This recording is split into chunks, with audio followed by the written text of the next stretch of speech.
السلام عليكم ورحمة الله وبركاته. ازيكم عاملين ايه؟ يا رب دايما تكونوا بخير. آه طبعا انا نزلت لكم الفيديو اللي هو بتاع النيش. طبعا انا في الفيديو ده يعني السجادتين دولت عملتهم قبل ما اعمل قبل ما اعمل النيش يعني. عملتهم كده وبيتهم وصبحت تاني يوم الصبح فرشتهم في البلكونة. طبعا انا عشان خاطر نعمل النيش لازم الحتة اللي قدام النيش ديت تكون السفرة متشالة يعني. فطبعا شلت السفرة وعملت السجادة كده، لمعتها زي ما شفتوني بلمعها علشان خاطر اعرف افضي النيش وافضي اللي فيه واعمله يعني. تمام. طبعا انا لمعت كده بوريكم ان انا لميت الستاير بتاعت الاوض. بوريكم ان انا لميت الستاير بتاعت الاوض وايه، وهغسلها معاكم في الفيديو اللي جاي ان شاء الله. تمام. طبعا انا لمعت السجاد على حسب انت ما بتحبي بترتاحي يعني انت تلمعيه. انا حطيت شوية منظف سجاد وشوية اريال صغيرين ولمعت السجاد.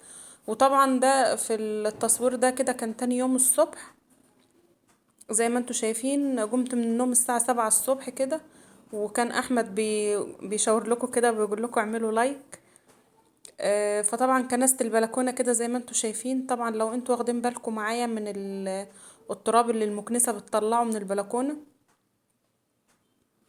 انا البلكونه يوميا يعني يعتبر يوميا كنت بكنسها. تمام. هتشوفوا كميه التراب اللي هي مطلعاه عشان البيت يعني على الطريق وكده. فكنت جابلها يعني قبل ما لمع قبل ما اعمل النيش.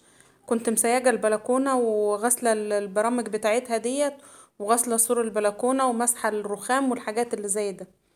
تمام. تاني يوم والله الصبح الساعة 7 الصبح زي ما بوريكم كده شايفين كمية التراب اللي طالعة. طبعا بكنس البلكونة كويس عشان خاطر ايه، هحط فيها السجاد. طبعا انا ما بحبش احط سجاد او اغسل غسيل عشان انشره واسيب البلكونة بتاعتي كده يبقى فيها تراب وامشي وهي فيها تراب. ما بعرفش يا جماعة والله بجد يعني. في ناس انا واكتر الناس كمان، وفي ناس جيراني ببقى شايفاهم تبقى البلكونة بتاعتهم كلها تراب وينشروا عادي ويغسلوا بطاطين وينشروا عادي وينشروا سجاد. انا ما بعرفش اعمل كده. لازم قبل ما اعمل اي حاجة في البلكونة او انشر اي حاجة في البلكونة، حتى لو هطلع الفرشة بتاعتي تتشمس شوية، لازم اقوم اكنس البلكونة وامسح السور بتاع البلكونة كده وانفض البرامج عشان البرامج بتبقى شايلة تراب كتير. تمام. لميت البلكونة كده زي ما انتوا شايفين. شايفين كمية التراب طالعة منها يعني كمية تراب محترمة يعني. هجيب السجاد بقى انا اللي انا لمعته قبلها بيوم كده، وافرده على السور علشان خاطر الشمس لما تيجي آه، ت- يتشمس كويس في الشمس يعني. بفرد السجاد كده. انا عندي السور بتاع البلكونات اللي هو الدوران ده كده، فطبيعي ان السجادة ما تكونش مظبوطة عليه او ما تكونش معدول عليه. تمام. بجيب السجادة التانية برضو كده واظبطها كده على سور البلكونة برضو. بنزل كده. انا بحب انزل الطرف بتاعها اللي هو ما بحبش يعني ايه امسكها كده من جنب واجي حادفه الجنب التاني كله، حمل السجادة كله يبقى تحت ما بعرفش اشدها. تمام. بدخل بقى على جو زي ما بوريكم كده. في المقطع ده كده انا كنت بشيل الستاير يعني، كنت بلم الستاير كده عشان اغسلها. بصراحة الستاير طربت عندها خالص عند الحاجة ولمتها. انا ما عنديش ستاير الحمد لله لحد دلوقتي، لسه ما عملتش في شقتي الستاير. طبعا لميت الستاير كده زي ما انتوا شايفين، وهبدأ اغسل في الشبابيك. طبعا احنا بننفض كل اسبوع شقة، بحيث ان احنا يعني كل اسبوع بنفضوا الشقق بتاعتنا وكده، بس بيبقى مسح اللي هو بالايه بالمكنسة كده او بالمنفضة، او باللي هي بتاعت الشبابيك دي، في فرشة كده بتاعت شبابيك بننفض بيه. وبنمسح كده بأي حتة قماشة بعد الفرش. بس بصراحة من السنة للسنة بنغسل الشبابيك كده الغسلة المحترمة اللي هي بالخرطوم دي. طبعا انا بحب اغسل الشبابيك لان غسيل الشبابيك طبعا ما بخليش عليها تراب. واحنا لما بنيجي نعملها كل اسبوع برضو ما بيبقاش في تراب، فانا بحب اغسل الشبابيك كده، وخصوصا على دخلة الايه المدارس. التصوير ده كان قبل المدارس بيومين. بس يعني الظروف بتاعت النت وكده بتحكم عليا، ما بتخلينيش انزل فيديوهات على طول يعني. تمام، انا غسلت كده الشباك كويس جدا، وهنا بشطفه كده بالخرطوم زي ما انتوا شايفين.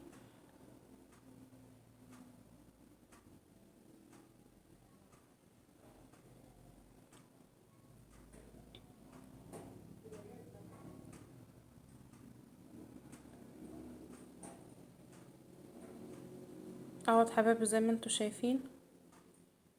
هنا بوريكم بقول لكم هعمل شباك البلكونه نفس اللي عملته في شباك الريسبشن. هعمل شباك البلكونه. طبعا انا لميت كميه الميه اللي هي طلعت من الشبابيك ديت بالمساحه، بس ما بصراحه يعني ما صورتهاش لان كان الفيديو هيكون طويل طويل بجد يعني.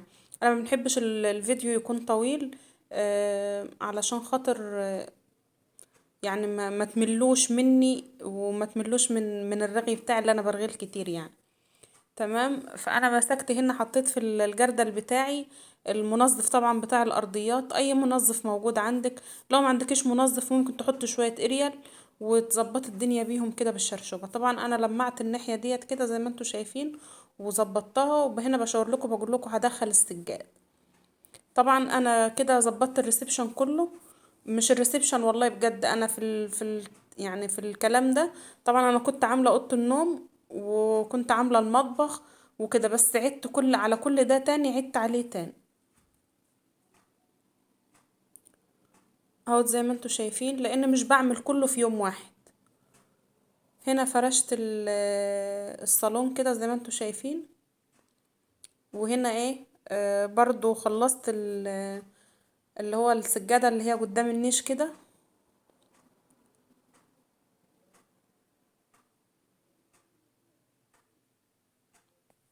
اهوت حبايبي زي ما انتوا شايفين وكده تكون الشقة بتاعت الحاجة خلصت.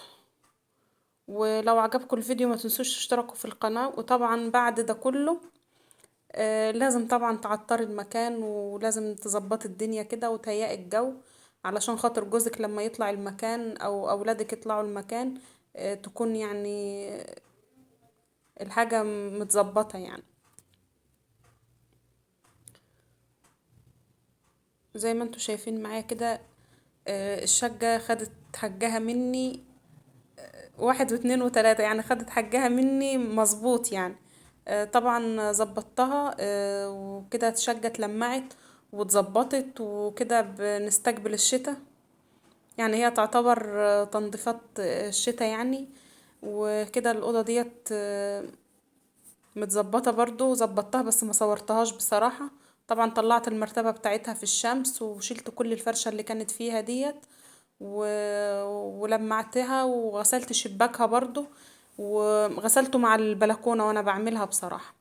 بس ما بصراحة ما صورتهاش.